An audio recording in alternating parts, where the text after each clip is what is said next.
काय मग आले का दादा परत? बिनडोक डोक्याचे हो. व्ह्यूजसाठी किती रे, किती म्हणजे किती खालच्या स्तराला जायचं, काय पद्धत असते का नाही त्याची?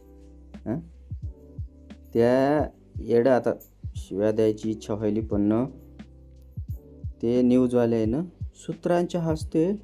सूत्राच्या हातून बातमी की 6 जण होते प्लेनमध्ये. अरे 6 जण नव्हते रे बाबा, 5च जण होते. हे बघा रिपोर्ट आहे इथं कंपनीकडून आलेला. 3 जण, अजितदादा, त्याचा सहाय्यक आणि ती पिंकी एक, आणि खालची 2 पायलट. 5 जणांची डेड बॉडी सापडली. दुर्दैव झालं ते महाराष्ट्रासाठी सगळ्या आणि देशासाठी पण.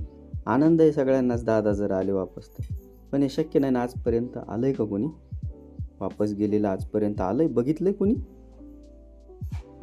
दादा येणार आहेत फक्त व्ह्यूसाठी. आणि लोक बघायलेत बी. कसं काय, म्हणजे काय लॉजिक आहे हे?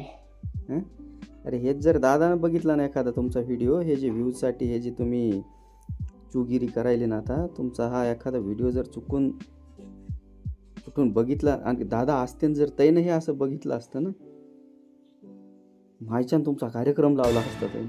अरे कामं बघा, एक कामाचा माणूस गेलाय, त्याच्याकडून आदर्श घेऊन कामाला लागायचं. नाही. काय चाललंय हे?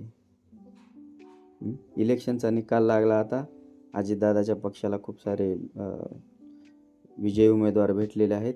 त्या सर्वांना खूप खूप शुभेच्छा. आणि मी पण यावेळेस दादांनाच मतदान केलं होतं. आणि आमच्या इकडे पण राष्ट्रवादीची सीट निवडून आली जिल्हा परिषदला. आता बस करा हे धंदे आणि कामाला लागा. कामाच्या माणसाला ह्याच प्रकारची श्रद्धांजली असती. कामाच्या माणसाला कामातूनच श्रद्धांजली द्या. जय हिंद, जय महाराष्ट्र.